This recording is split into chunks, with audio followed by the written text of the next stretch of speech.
Qabel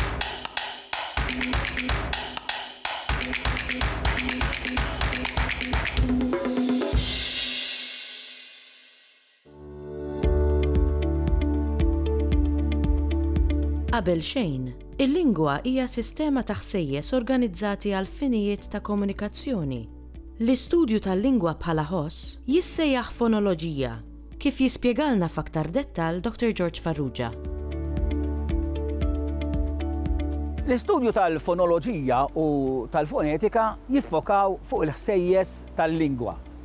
Aħna meta qed nitkellmu bażikament kull ma qed nagħmlu huwa ħoss tajjeb u dawn iż-żewġ ferat tal-lingwistika jiffokaw fuq dan l-aspett ta' ħoss. Mhumiex eżattament it-tnejn l-istess. Għandek pereżempju l-istudju tal-fonetika jiffoka l-aktar fuq il-produzzjoni tal-ħoss. Fil-fatt fera minnhom tal-fonetika hija l-fonetika artikulatorja. Jiġifieri għandha x'taqsam mal-artikolaturi ma' dan il-mekkaniżmu li għandi jien biex nipproduċi l-ħsejjes tal-lingwa l-sien, il-palat libes, is-snien, tajjeb, il-ħanek. Jiġifieri fil-fonetika ngħidu aħna x'jiġri meta nippronunzja il-ħoss P.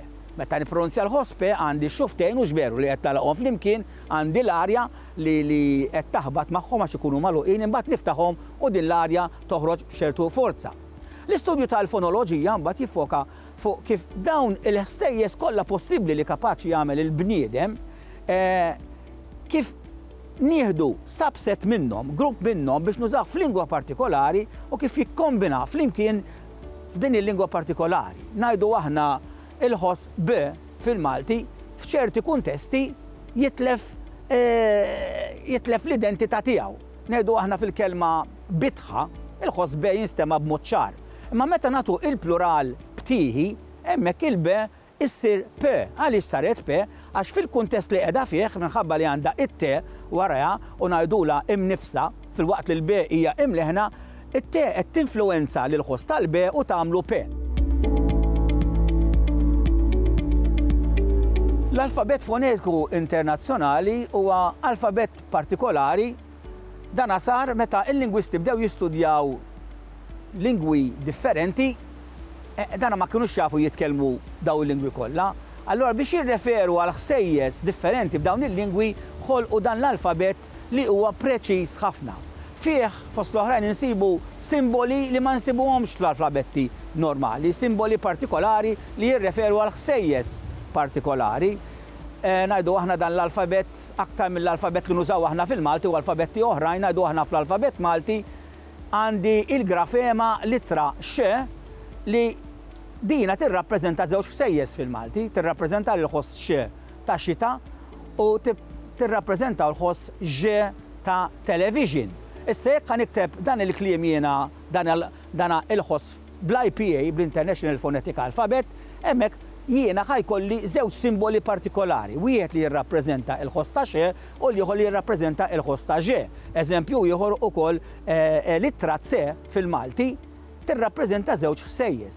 Għandek il-ħoss ta' tzalza u l-ħoss ta' gazzetta. Imma fl-alfabet fonetiku internazzjonali dawn iż-żewġ ħsejjes huma rrappreżentati b'żewġ simboli differenti. L-istudju tal-fonoloġija huwa importanti għal ħafna raġunijiet fost oħrajn. Aħna meta nitkellmu b'mod maġġel, b'mod awtomatiku li ma noqgħodx naħseb x'qed jiġri hawnhekk fil-ħalq li ma artikolaturi qed inċaqlaq tajjeb. Dan l-istudju qed jagħmilni aktar konxu ta' x'qed nagħmel jiena waqt li qed nipproduċi din l-ispaga ta' ħsejjes biex ngħidilha hekk.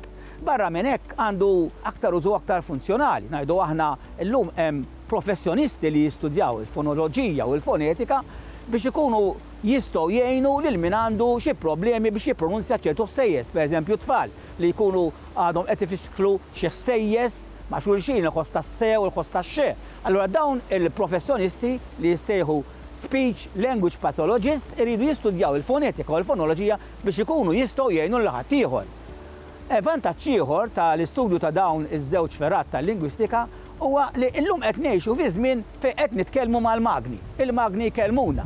Allura qed jinħoloq software ngħidulu text to speech u speech to text fejn inti ngħidu aħna tkun tista' titkellem tipproduċi ħoss u f'laptop jew inkella f'tablet dak il-ħoss li tagħmel jiġi miktub jew inkella fil-maqlub meta inti għandek speech quddiemek meta inti għandek miktub xi ħaġa miktuba quddiemek u permezz ta' software dak li qed tara miktub quddiemek qed tisma' l-ħoss qed jinqara lilek.